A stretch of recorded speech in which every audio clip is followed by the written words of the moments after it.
Feliz sábado a todos, é um prazer estar com vocês, ainda que de maneira diferente. Como vocês ouviram os hinos que foram tocados e cantados previamente, a tônica é esperança. Nós estamos vivendo um momento diferente, nós estamos vivendo um momento em que os cultos estão sendo online, uma espécie de distanciamento social que para nós não é comum, nós gostamos de estar juntos e em breve estaremos juntos de novo. Usamos máscaras agora, não dá para saber exatamente a expressão do rosto das pessoas com quem encontramos, e o que mais me assusta é o medo. As pessoas estão com medo. Algumas pessoas acham que é o fim, que o vírus vai dar fim a esse mundo pecaminoso, e eu digo para você que não, porque a escatologia bíblica diz que não será um vírus que dará fim a esse mundo pecaminoso. Nós sabemos como vai ser o fim, e para nós o fim não é mau, para nós o fim é bom. Queria refletir com vocês em algumas perguntas, e uma delas é bastante interessante e diz assim: estou preparado eu para quando o fim realmente vier? Talvez o vírus essa situação ela esteja servindo de teste para nós. Será que eu estou me afastando da fonte de salvação? Será que eu estou cometendo esse erro? Responda você aí na sua casa. Outra pergunta que eu gostaria de fazer para você que me ouve é: o que as pessoas esperam de mim? O que as pessoas esperam de você, o crente?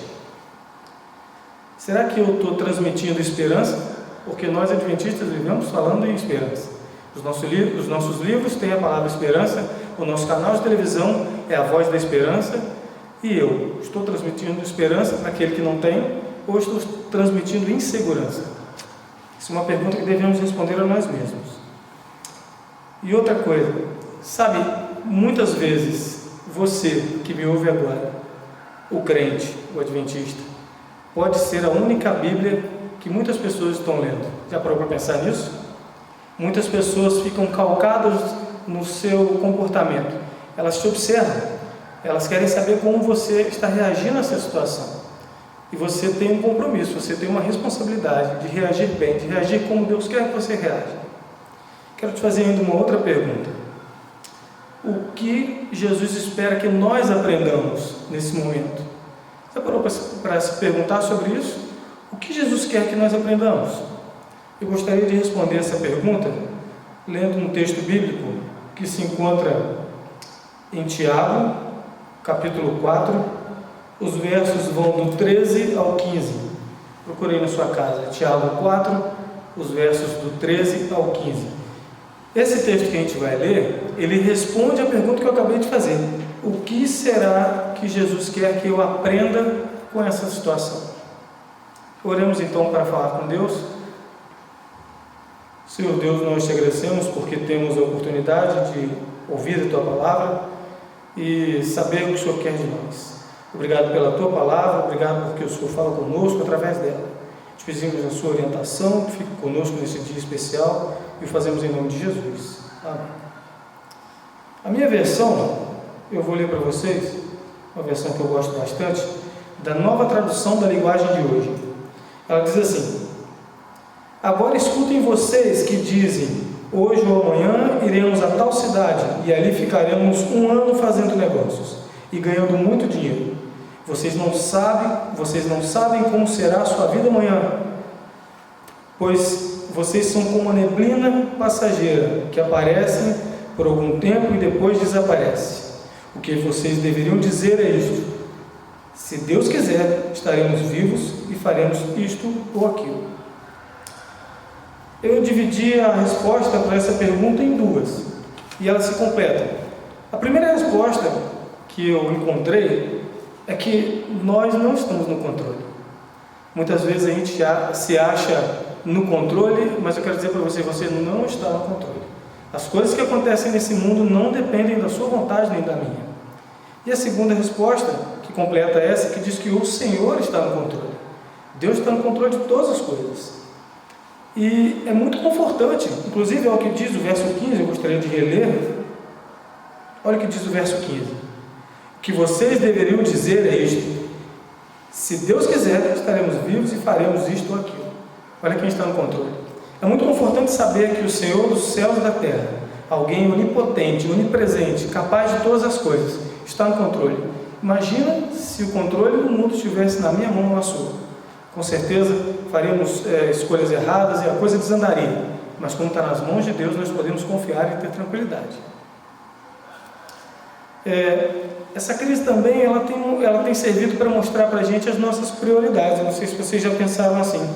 Talvez nós estejamos preocupados em acumular, ganhar, usufruir, ter coisas, e talvez a gente esteja deixando de lado o real sentido da missão, que é evangelizar, ensinar, instruir, testemunhar, batizar e salvar.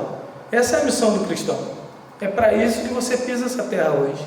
Você tem 50, 60, 90, 100 anos para isso. Para isso que você está aqui. Você precisa levar Cristo a outras pessoas, assim como foi feito com você um dia. E eu gostaria de dizer uma outra coisa para vocês. Sabe, nós temos um inimigo.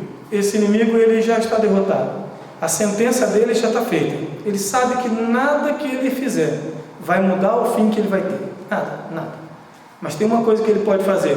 E talvez ele esteja se valendo desse período difícil, estranho que estamos vivendo. Talvez ele esteja tentando adiar a execução da sentença dele. Eu explico. Se você abrir Mateus 24, 14, você vai perceber, nas minhas palavras, se eu não prego, Jesus não volta. Nós podemos condicionar a volta de Jesus. Se nós pregarmos, se o Evangelho for pregado, Jesus volta. Se o Evangelho demorar para ser pregado, Jesus demora para voltar. Então, não deixe que ninguém, nem o inimigo, nem ninguém, nem nada, tire você do foco da missão. Porque a sentença dele está batida, já está escolhida, mas o tempo dele depende de nós. Não vamos dar tempo para ele. Se depois de eu ter dito para você que Deus está no controle de todas as coisas, você estiver ainda preocupado, com medo, temeroso, pesaroso, eu quero dizer uma coisa para você. Na verdade, eu não. Deus quer dizer para você. Eu quero ler um outro texto com você. Se encontra em Isaías 41, 10. Pegue sua Bíblia. Eu vou usar a minha versão eletrônica. Isaías 41, 10.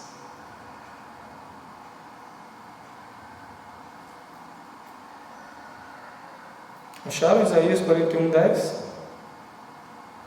Na minha, que é a nova versão, a nova tradução da linguagem de hoje, diz assim: não fiquem com medo, pois eu estou com vocês. Não se apavorem, porque eu sou o seu Deus. Eu lhes dou força e lhes ajudo. Eu os protejo com a minha forte mão. Olha, isso é mais do que suficiente para dar tranquilidade a qualquer pessoa. O Senhor do Universo está dizendo para você ficar tranquilo. Ele está com você, está aí do seu lado, está sentado no seu sofá, está do seu ladinho. E eu queria dizer ainda uma outra coisa, um outro recado de Deus, e é muito conhecido também, é um texto bíblico, e é também um recado vindo direto da boca de Deus. Se encontra em Josué 1,9, é muito famoso, talvez você conheça de cabeça. Josué 1,9. Encontrou? Amém ou diz amém? Na minha versão diz assim: lembre da minha ordem, seja forte e corajoso, não fique desanimado, nem tenha medo, porque eu, o Senhor, o seu Deus, estarei com você em qualquer lugar para onde você for. Meus amigos, sempre que eu leio isso eu fico muito tranquilo. Sempre que eu leio isso eu entendo que alguém muito maior do que eu prometeu, alguém que nunca descumpriu nenhuma de suas promessas, prometeu estar comigo. Esse alguém disse para eu não ficar com medo, e eu não fico, porque Ele é o meu Criador e nele eu acredito. Eu queria também chamar a atenção para uma coisa. Nesse período de dificuldade, as pessoas têm medo, talvez nós estejamos com medo da coisa errada. Você já parou para pensar que possivelmente não, fatalmente, existe um vírus ainda mais perigoso do que esse? O vírus do pecado. Ele é muito letal, ele é mais silencioso, ele é mais antigo. Só que para esse tem uma vacina que funciona muito bem. É uma vacina um pouco diferente, você não vai tomar ela uma vez por ano e nem precisa que os cientistas estudem para chegar a ela. São doses diárias de Jesus Cristo. Se você se apegar com Jesus, se você tiver tempo para estudar, para aprender sobre ele, você está imune. E quanto a esse vírus, se você estiver imune, você está legal. Eu também gostaria de mencionar aqui um fato que me aconteceu agora há pouco. A Lulu, minha filha, vocês devem conhecer, ela chegou para mim e me deu um pedacinho de batatinha, me abraçou, me deu um beijo e disse: papai, você é o meu herói. É muito gostoso de ouvir isso, quem tem filho sabe. Só que é também uma responsabilidade. Alguém espera de você alguma coisa, alguém tem em você uma confiança, alguém te admira. E tem uma pessoa que nós admiramos muito, uma escritora cristã, nós adventistas conhecemos bastante. Ela faleceu no início do século passado, mas as coisas que ela escreveu naquele tempo são atuais até hoje. Ela passou por uma situação parecida com a nossa. E com o exemplo dela nós podemos aprender muitas coisas. Olha o que aconteceu. Se você quiser acompanhar depois ou ter mais detalhes, está na carta de número 30, do dia 13 de agosto de 1894.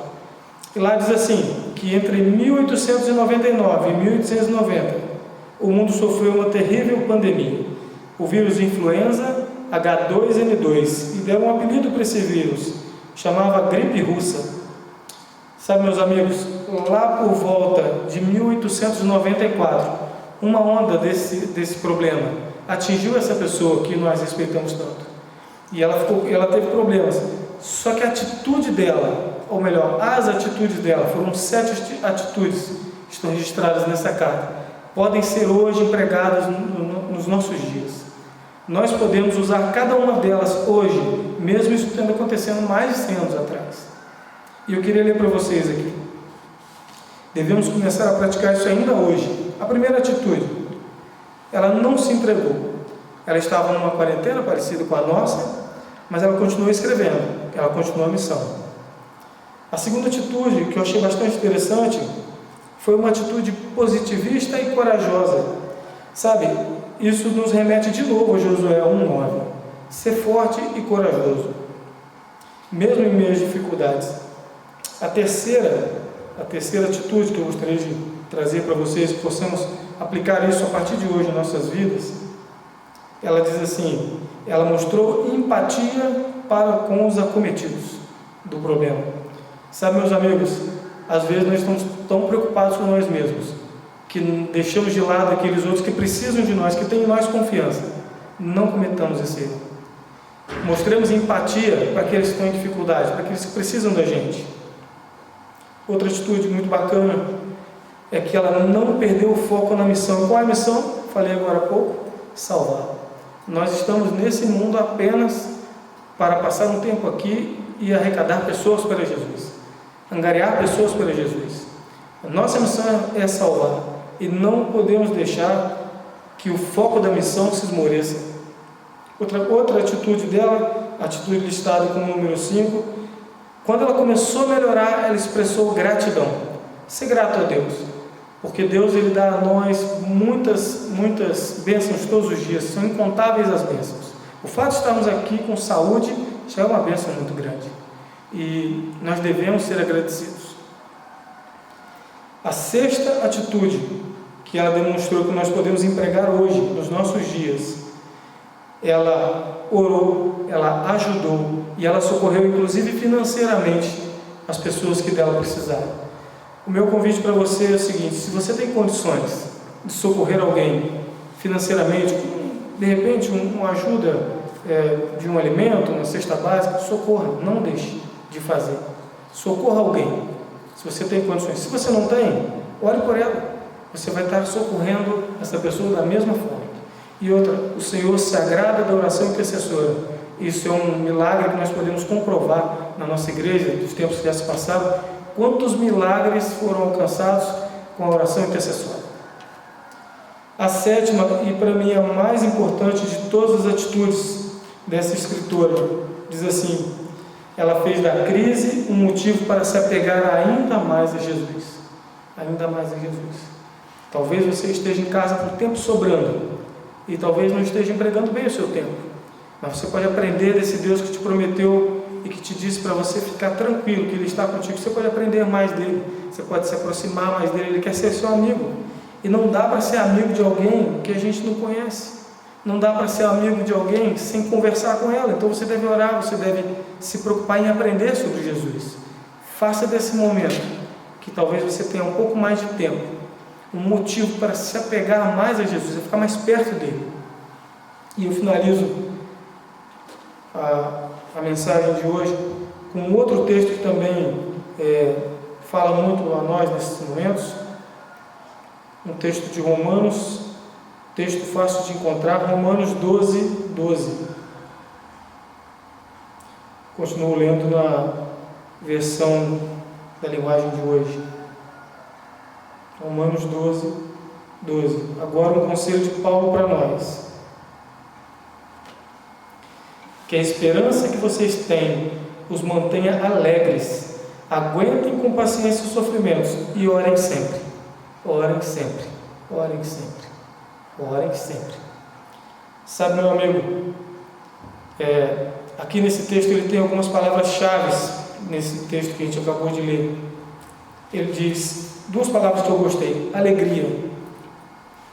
Que essa esperança mantenha-nos alegres e que nós tenhamos paciência, porque nem tudo acontece no nosso tempo, e que nós devemos orar sempre.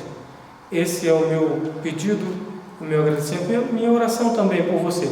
Tenha paciência, converse com Deus, se apegue a Ele, e tudo isso vai passar. Em breve essa igreja vai estar cheia de novo, nós vamos poder nos abraçar novamente e vamos andar rumo ao céu. Fiquem todos com Deus, tenham um excelente sábado.